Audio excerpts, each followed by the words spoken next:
सकाळी सकाळी आम्ही वॉटर पार्कसाठी निघालो होतो आणि आता 11 वाजलेत, आम्ही आता पोहोचलोय.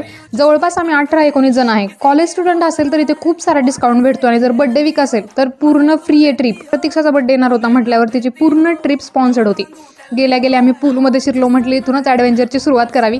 भैया आणि आद्याचा भन्नाट डान्स चालू होता आणि गाणी पण एवढी भारी लावलेत ना की डान्स केल्याशिवाय कोणी राहूच शकत नाही. पाण्यात एवढ्या लाटा तयार होत होत्या आणि त्याच्या तालावर नाचायला जाम मजा येत होत्या. पाणी कमरेपर्यंत होतं म्हटल्यावर आम्हाला नाचायला खूप मजा येत होती. बट लहान मुलांना दाजी आणि भैयाने खांद्यावरती घेतलं होतं. आम्ही जवळजवळ 1-1.5 तास डान्स केल्यानंतर ज्यावेळेस कंटाळा आला तेव्हा आम्ही जरा थोडं साईडला येऊन बसलो आणि लहान मुलांना पाण्याच्या टबमध्ये टाकल्यावर कसे खेळतात तसे आमचं खेळणं चालू आहे. पण या पूलमध्ये जाम मजा येते, फुल एनर्जेटिक आहे.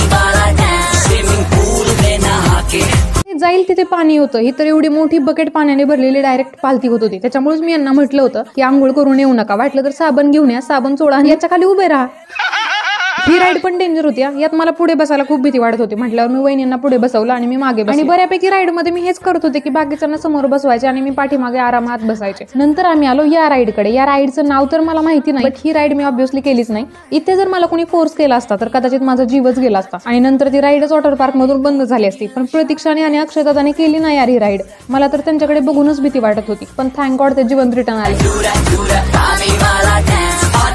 राईड खेळून झाल्यानंतर आम्ही गेलो लहान मुलांच्या राईडकडे. जे लोक माझ्यासारखे भेकडे आहेत त्यांना या राईडमध्ये खूप मजा येईल, कारण मला तर या छोट्या छोट्या राईड्स खूप आवडतात. कारण ऍटलीस्ट जोरात पाण्यात आदळत तरी नाही आणि मला पोहता येत नाही, त्याच्यामुळे मी जर पाण्यात आदळले तर माझ्या नाका तोंडात पाणी शिरतं. आम्ही सगळे लहान मुलासारखं ही राईड खेळत होतो आणि पाठीमागं मुलं ओरडत होते आम्हाला खेळू द्या, तुम्ही काय लहान आहे का, तुम्ही तुमच्या राईडकडे जा. पण आमचं काही संपतच नव्हतं. श्री तर एवढ्या मजेत होता की तो त्याच्याच धुंदीत होता अक्षरशः. आमच्याकडे त्याचं लक्ष पण नव्हतं. मग लहान मुलांना जरा जागा देऊन आम्ही पाण्यात जरा थोडा टाइमपास चालू केला, कारण थोडा ब्रेक घेऊन आम्ही जाणार होतो वॉटर पार्कच्या सगळ्यात मोठ्या राईडकडे. सो ती राईड पाहण्यासाठी स्टे ट्यून्ड.